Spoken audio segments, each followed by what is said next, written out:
Teenage Mutant Ninja Turtles 40th Anniversary Comic Celebration by IDW. This is just a giant one-shot special, and it's celebrating 40 years of Teenage Mutant Ninja Turtles. Holy cow, I can't believe the franchise is that long. Franchise is almost half a century old. Jesus. And yeah, the cool thing about this is that it basically, this is a giant anthology series, and then it has like pinups at the end, and it celebrates everything from Turtles. So I'll show you like this little page right here where you can see all the stories, but you have stories set in the Mirage universe. You have a story set in the Urban Legends universe, the Teenage Mutant Ninja Turtles Adventures, the Saturday Morning Adventures, so based off the Saturday morning cartoons, the 2003 TV series, the 2012 TV series, Rise of the TMNT, and then you even have two stories from the IDW run. So it's basically like every version of Turtles gets its own little story. I was like, okay, that's kind of cool, especially since like each universe gets its own like art style as well. So the Mirage one isn't, I wouldn't really necessarily say it's the greatest. It's basically a poem from Edgar Allan Poe, and it's just like images that go along with that poem. So I'll be skipping that one. I will be covering Monsters. So this is by Jim Lawson. Anyone who is not familiar with Jim Lawson, I don't know how you can be and be a big Teenage Mutant Ninja Turtles fan. He basically wrote like all the OG Mirage comics, minus the stuff that, you know, Kevin Eastman and Peter Laird did for Volume 1. If you ever are like, familiar with the old school Turtles, he's pretty much involved in some way. And in this one called Monsters, we have a little boy walking down the city at night, kind of scared. I have no idea why this little child is out alone. You would kind of wonder where his parents are. I don't think he's homeless because his clothing's not that ragged. So yeah, he's just kind of chilling out, and he decides to go into an alleyway for some reason. And while there, he sees like a figure, and it's the silhouette of one of the turtles, and he freaks out. He thinks it's a monster. So he tries to run away. He trips over a rat, and he comes face to face with the Rat King. And the Rat King, of course, is horrifying to look at. And so the kid calls him a monster. And the Rat King is like, me, a monster? No, I'm just misunderstood. He kind of just gives this spiel, and the kid is just freaking out because this guy is like talking weird. He looks weird. So the kid grabs a stick, and he's going to try to fight the Rat King back. And the Rat King grabs the boy and getting ready to kill him when the turtles show up. And so Raphael like shows up and says, you know, that's enough. Some ninja stars fly out from the shadows. The turtles basically beat up the Rat King. Meanwhile, as they're doing that, Michelangelo grabs the boy and carries him one of the fire escapes. And he just says, hey, like, stay here. You'll be safe. Don't move. I'll come back and get you. And so they fight the Rat King. They beat him up, and then they just like walk away because they're like, man, this he's psycho. He's crazy. He's nuts. Fight is done. We'll just let him go. And they go to get the boy, and they realize that he's gone. The kid had ran away. And we come back to the boy, and he's in the New York City sidewalk, freaking out and saying monsters. And then we have another one. It's this girl named Lori, and she is a reporter. Her name is Lori Stan, and she's covered so many stories. I will say the artwork for this one's pretty interesting. I like it. But she covers like the Purple Dragon's new leader, the death of the Shredder, the Masked Menace, who is Casey Jones, her confrontation with the Turtles. Basically about how like all these characters are painted as like monsters, as villains, but that the story changes depending on your perspective. And how there's like so many different versions of monsters. And just because the turtles look weird and abnormal and not human, that doesn't necessarily mean that they're monsters. And then we see just like the turtles fighting aliens and stuff. Again, artwork is freaking beautiful. But yeah, I'm going to be skipping that. We get a Turtles Urban Legends story. So for anyone who's like not familiar with Turtles Urban Legends, I have a playlist where I covered pretty much everything.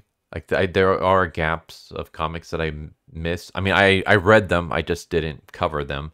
But I pretty much covered like the entire story, including the ending and things. So Turtles Urban Legend was supposed to be Volume 3. So we had Volume 1 and 2 come out from Mirage. Turtles Volume 3 was from Image, and it basically took the Turtles in a weird direction. Donatello like ends up falling out of a helicopter and getting eaten by rats, but he gets merged with the machine, and that's how he survives. So when you see him here with the metal body, it's because his other regular body got eaten by rats. The reason why Raphael is wearing a mask is because during a fight, he took a laser blast to the face, which melted half of his face. Yeah, it's very, very weird and dark and messed up. A lot of violence and stuff in that one. And the rights, I guess, went back to Mirage for Volume 4, and they completely retconned Volume 3. So Volume 3 does not fit within the Mirage timeline. And later on, they re-released Volume 3 as Urban Legends, and they actually finished the story because the story was selling so poorly that it ended on the cliffhanger and it never got finished. And so when they re-released it as Urban Legends a couple years ago, they finally concluded the story for that. So that's like your little brief history of Urban Legends. And yeah, we just have the Turtles chilling out in the sewers, and Donatello is trying to learn everything he can about his new body. Like, his body just knows things about guns, and he's trying to learn more than just weapons. And he's like able to like transform his body into weird parts. It's interesting because it's a metal body, but it's almost like the T-1000 in Terminator 2, where even though it's metal, it's almost like liquid metal, and he can like transform it into different shapes. Like, we have a moment where he transforms his body into a boat for his brothers to ride in. And his brothers are like, nah, dude, we don't want to ride in you. Like, that's weird. And so, yeah, he like tries to show other tricks that he can do, like growing big in size, but eventually it becomes too much and he like passes out. And so the brothers have to drag him back home. And yeah, Leo's just kind of like realizing that times have changed and that his brothers seem to be kind of growing apart. And then the last story I will cover will be the Saturday morning adventures. We just have a montage of every other day the Turtles are taking out like some kind of villain. So on Sunday they take out Shredder. On Tuesday they take out Baxter Stockman. On Thursday they take out Leatherhead. And on Saturday they beat up some punks. And you know, Leo's like, this was a great day. We were very productive. And Raph's just like, you mean this was like an exhausting week? We're teenagers, Leo. Why are we doing this? Are we going to be doing this for the rest of our lives? Are we going to be doing this 40 years from now? And Leo's like, well, yeah, we're heroes. We're always going to be heroes. And Donnie's just like, I get that. And like, I like helping people out, but I always thought I'd be doing more. Like, I always thought that I'd be helping people out by becoming a great scientist and coming up with solutions to problems that can help the world, like ending world hunger or something. Michelangelo's like, yeah, me too. Like, I wanted to end world hunger, but I wanted to do that by owning my own pizza place. And they kind of bicker about how if that was the case, Mikey would just end up eating most of the pizza before, you know, giving it off. And Leo's just like, well, what about you, Raph? Like, you don't do anything but sit around playing video games all day. And he's like, well, yeah, but, you know, one day I want to play video games in front of a bunch of adoring fans. And basically, yeah, they just kind of talk about how they would like to do more than just this, than just fighting crime. Like, there's more to life than just being ninjas. And they start arguing about it. Master Splinter is like, you know, it's foolish to dwell on what the future might be, let alone argue about it. The path ahead is never certain. When he was a human, when he was Hamato Yoshi, he never guessed that he would become a mutant rat, or that he would raise 4 turtles into heroes. Like, he just never figured that out. So, like, you never know what the future is going to bring. So don't complain about what can be, because you never know what's going to happen. That's basically kind of like the gist of the story. Yeah, a lot of these stories are like super quick, only a couple of pages.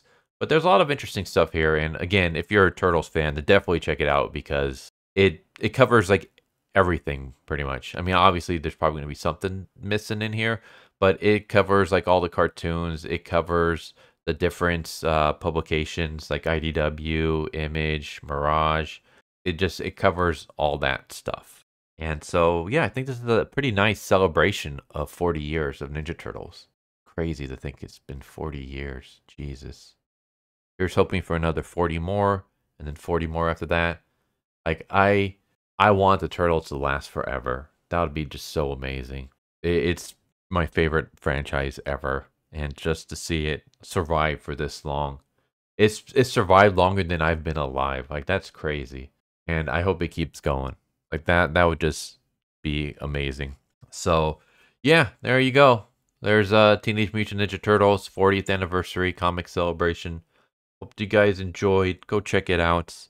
And I hope to see you next time. Take care. Later. Thank you for watching my video. I hope you enjoyed it. If you didn't, I still want to thank you for watching it this far. And I hope the next one is more to your liking. With that said, thank you once again. And I hope you guys and gals have a good one. Later.